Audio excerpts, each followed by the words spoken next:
वो ऑर्डर बिल्कुल illegal unconstitutional था, इसलिए आज हाई कोर्ट ने सस्पेंड कर दिया और कल के लिए इसको फिर फिक्स कर दिया। और इंशाल्लाह कल उम्मीद है कि ये ऑर्डर भी फारग हो जाएगा और इंशाल्लाह इन मुल्ज़मान की कल जमानतें भी हो जाएंगी। और मैं कहता हूँ कि जो स्टेट कर रही है, आज तो ये हो रहा है, ये तारीख है, लेकिन कल आने वाले दिन के लिए उन लोगों के लिए भी ये इबरत का निशान होगा कि कल उनकी भी बारी आएगी। मैं कहता हूँ कि कल का इंतजार किए बगैर आज फैसला करें कि इस मुल्क के अंदर रूल ऑफ लॉ, आइन और कानून की बालादस्ती हो। अगर आपने इसको मुल्क को ठीक चलाना है तो आपको आइन और कानून के तहत ही चलाना है। अगर आपने किसी को पॉलिटिकल विक्टिमाइज करना है तो ये तरीकाकार नहीं है, ये गलत रवायात है। हम बतौर वकील, बतौर सदर इस्लामाबाद हाई कोर्ट, हम इसकी मजम्मत करते हैं और इस मुल्क के अंदर जो इस वक्त जुल्म और बर्बरियत है इसकी मजम्मत करते हैं। लोगों को शहरी आज़ादियाँ जो है चैप्टर नंबर 2 कॉन्स्टिट्यूशन का 1973 इजाज़त देता है, आर्टिकल 8 से 28 तो हैं ही सारे पाकिस्तानी शहरियों के लिए हकूक।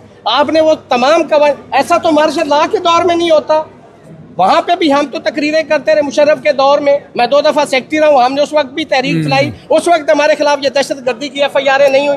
आज क्या नया दौर आ गया है कि आप जमहूरियत कहते हो और जमहूरियत के अंदर आपके खिलाफ 788 की 395 की FIR हो रही है। तो मैं कहता हूँ ये बड़ा शेमफुल एक्ट है और जो इंतज़ामिया इस्तेमाल हो रही है, इंतज़ामिया जो कुछ कर रही है वो इसकी रिस्पॉन्सिबल है। हालात बदलते हैं, वाक़यात बदलते हैं and they have to face the music. Sher Afzal Marwat साहब भी वकील हैं, मिस्टर गौर साहब वकील हैं, तो काले कोर्ट के ऊपर इस तरह दलेरी के साथ हाथ डालना ये कब तक जारी रहेगा? देखिए, काले कोर्ट वाले लोग लॉ अबाइडिंग सिटीजन है, वो तो हमेशा लोगों की मुआवनत करते हैं इंसाफ दिलाने के लिए।